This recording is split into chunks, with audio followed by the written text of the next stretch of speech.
Rename कर दीजिए। आप भी कर सकते हो। हाँ जी। सर, थैंक यू स्वागत है सो आपका much. Sir. Welcome welcome welcome. Yes sir, go ahead sir. Thank you so much sir. अपने परिचय के साथ आप सारे शुरू कीजिए। ये लोग नए हैं आपके लिए फर्स्ट, क्योंकि कल शायद आपकी इनसे मुलाकात नहीं हुई थी। अपने परिचय जी के साथ डॉक्टर साहब स्टार्ट करते हैं और उसके बाद में यस बताइए कि अ, क्यों कैंगन। Yes sir. बिल्कुल सर। बाय प्रोफेशन मैं एमडी हूँ आयुर्वेद से। मेरे 2 हॉस्पिटल्स है सूरत में। इसके अलावा 2 फार्मा कंपनी है मेरी। टोटल 8 बिजनेस है मेरे। और कोरोना के वक्त पूरे देश ने जो काढ़ा पिया था और सेंट्रल मिनिस्ट्री से जिस काढ़े को प्रचार किया गया था, जिसे भेजा गया था, वो काढ़ा हमने डिजाइन किया था। स्वाइन फ्लू के वक्त सूरत शहर में शायद ही कोई ऐसा बचा होगा जिन्होंने काढ़ा ना पिया हो। सूरत म्युनिसिपल कॉरपोरेशन के साथ मेरी एक एनजीओ है, स्वास्थ्य प्रेमी परिवार, हम लोगों ने मिलकर एक ही दिन में 22 लाख लोगों को काढ़ा पिलाया था। इसके अलावा भी बहुत सारे काम हमने किए हैं। पर क्योंकि मुझे आपके साथ ये बात करनी है कि कैंगन क्यों, तो मैं एक छोटी सी स्टोरी कह देता हूँ। 4 साल पहले मुझे किसी ने कैंगन प्रमोट किया था। मुझे अप्रोच किया गया था। मैंने जरा सर्च किया और मुझे मशीन बड़ी अच्छी लगी। पर मुझे एमएलएम नहीं करना था, मुझे जोड़ना नहीं था किसी को। तो मैंने सिर्फ मशीन परचेज की, आईडी नहीं ली। पिछली 5 अगस्त को मैंने एक मशीन परचेज की, 25 अगस्त को और 4 मशीन परचेज की। अगले 20 दिन में मैं 6 से जा रहा हूँ। और करीबन 1-2 महीने में मेरे नीचे 3 और 6 से जा रहे हैं। और कैंगन क्यों, इसके बारे में अगर मुझे बताना है तो मैं कहता हूँ कि मैं 4 साल से लोगों को जो मुझे अप्रोच करते थे कैंगन के लिए, उनको क्या कहकर मना करता था। मैं उनको कहता था कि मैं 1500 किस्म के पानी खुद बना सकता हूँ, तो मुझे कैंगन की जरूरत नहीं है। क्योंकि मुझे कुछ तो जवाब देना था। आपको तो एक्सपीरियंस है कि हम जब किसी को अप्रोच करते हैं तो ऐसे ऐसे बहाने बनाता है कि हम कुछ कह ना पाए उन्हें। तो मैंने हाइड्रोथेरापी पर बहुत सारे प्रोग्राम्स किए हैं। How to stay healthy without medicine, इस विषय पर 2000 से ज्यादा प्रोग्राम्स किए हैं। और हमारा बड़ा अच्छा नाम है। डायबिटीज के पेशेंट अगर कोई है तो मैं 7 दिन में उनकी एलोपैथी दवाई छुड़ा सकता हूँ। इमरजेंसी में काम करते हैं। यानी सूरत की सबसे बड़ी हॉस्पिटल से जब एंजियोप्लास्टी करवानी हो किसी को और 3 ब्लॉकेजेस हो 100%, और ऐसे कंडीशन में अगर उनके पास पैसे नहीं है, तो हमारी हॉस्पिटल पर जब वहां से वो निकलेंगे उनकी हॉस्पिटल से, तो वहां पर एक फॉर्म साइन किया जाता है कि हमारी कोई गारंटी नहीं है। और हमारी हॉस्पिटल पर जब कोई एडमिट होता है तो हम उन्हें लिख के देते हैं, हार्ट अटैक आया तो हमारी जिम्मेदारी नहीं आएगा। तो हमारा अच्छा नाम है, अच्छी प्रैक्टिस कर रहे हैं। हमारी 6 डॉक्टर की टीम है मेरे स्टाफ में। और इन इनके दौरान मेरी हमेशा से मेरा मानना रहा है कि मेडिकल और एजुकेशन फ्री होना चाहिए। तो मेडिकल को तो हम फ्री कर ही रहे हैं। हम एक कैंसर हॉस्पिटल बना रहे हैं, जो कैंसर हॉस्पिटल पर अगर पेशेंट आया, उसे किसी भी किस्म की जरूरत हुई, एलोपैथी, होम्योपैथी, नेचुरोपैथी, आयुर्वेद, वो सारी ट्रीटमेंट वहां मिलेगी। खाना रहना सब होगा। 6 महीने में पेशेंट मानिए ठीक होकर बाहर निकल रहा है तो उसका चार्ज होगा ₹0। उससे कोई चार्ज नहीं लिया जाएगा। इसके अलावा हमारी हॉस्पिटल्स पर हमने बहुत सारी चीजें फ्री ऑफ चार्ज रखी है। शायद करीबन 1 साल में हम दोनों हॉस्पिटल्स को 100% फ्री घोषित कर देंगे।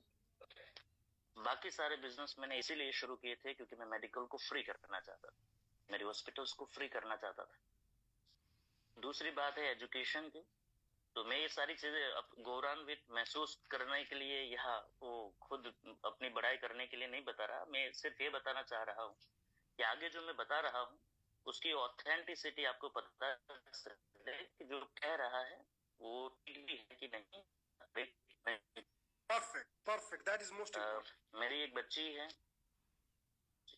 मेरी एक बच्ची है। आयुर्वेद में गर्भाधान संस्कार और गर्भ संस्कार नाम से एक अच्छी संस्कार है। मैं आयुर्वेद पढ़ा हूँ तो मैं लोगों को ये सिखाता था। पर मुझे एक बार विचार आया कि सच में काम भी करता है कि नहीं, क्योंकि मेरे घर तो बच्चा ही नहीं है। तो मैंने कहा चलो करके देखते हैं। और फिर हमने एक डेट डिसाइड की। उसी डेट को बच्चा पैदा हुआ। 6 साल की लड़की है मेरी। 6 देश की भाषा बोल पाती है। हमने एजुकेशन सिस्टम में नहीं डाला है, ना कभी डालने वाले हैं। वैक्सीन एक भी नहीं दी है। और बच्ची ठीक है। और बड़ी मीन्स लोग मिलने आते हैं पूरे भारत से। 3 कलेक्टर उनसे मिलने आए थे, 3 दिन तक साथ में रहे, क्योंकि लोग उसकी प्रशंसा सुनते हैं। तो जो बात मैं आपसे कह रहा हूँ वो करके देखा है मैंने, फिर मैं आपके साथ शेयर कर रहा हूँ। और इस ऑथेंटिसिटी के साथ मैं आपसे कहना चाह रहा हूँ कि इस मशीन की कीमत अगर 1 करोड़ भी है तो ये कोई ज्यादा नहीं है। शुरुआत में साहब, जी डॉक्टर सर, रोक रहा हूँ आपको, ये लाइन फिर से रिपीट कर दो एक बार।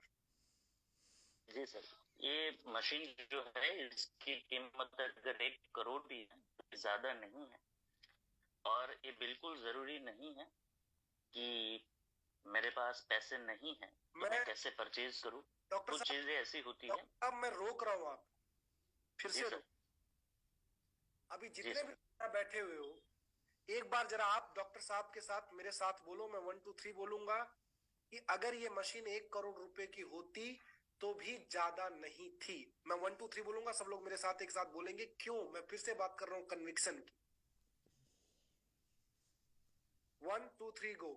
अगर ये मशीन 1 करोड़ रुपए की भी होती तो ज्यादा नहीं होती। जयदीप सिंह राज, वेट करो, उसी का जवाब दे रहे हैं। हार्दिक कुमार कटारिया, ये उसी का जवाब है। क्यों ज्यादा नहीं होती?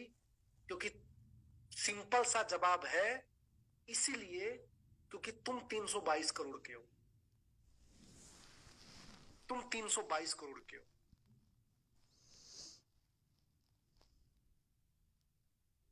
और सर जी, और इसमें अगर डॉक्टर साहब भी, इसमें डॉक्टर साहब और भी पॉइंट देंगे आप। डॉक्टर साहब प्लीज कंटिन्यू। और सर अगर हम 322 करोड़ के ना होते, सिर्फ 8 आने के होते, तो भी मैं तो मेरे लिए ज्यादा ही इम्पोर्टेंट हूँ। और मेरे लिए तो मुझे कुछ करना ही होगा। 100%। बात में और भी बता दूं साइंटिफिकली कि क्यों मैं कह रहा हूँ कि 1 करोड़ भी इसकी कीमत होती तो ज्यादा नहीं होती। देखिए, हर चीज नॉलेज के ऊपर अधीन है। अगर हम कुछ चीजों को देख पाते हैं, एक आदमी है वो हीरे को देख पाता है कि इस जमीन से हीरा निकलेगा, यहाँ खान बन सकती है, तो वो मेहनत करता है और वहां से वो पैसा निकालेगा। तो हर कोई आदमी पहले ये सोचता है कि इस बिजनेस में पैसा निकलेगा। और अच्छा, मैं यहाँ ये भी ऐड कर दूं कि कैंगन से 1 रुपया भी ना मिले, मीन्स यहाँ कोई डायरेक्ट सेलिंग का मेथड ही ना हो, फिर भी 1 करोड़ ठीक ही है। ऐसा मैं क्यों कह रहा हूँ? क्योंकि 12 साल लगाए हैं, 1500 से ज्यादा पानी में बना सकता हूँ। अभी मैं आपके साथ रिजल्ट भी शेयर करता हूँ कि मैंने कैसे रिजल्ट्स लिए। देखिए सर, भारतवर्ष एक ऐसी भूमि है जो शायद ही न भूतो न भविष्यति उसके बारे में हम कह सकते हैं। जिस पानी के बारे में हम बात कर रहे हैं, ये हम जापान के हम शुक्रगुजार है कि उन्होंने कैसी मशीन बनाई है।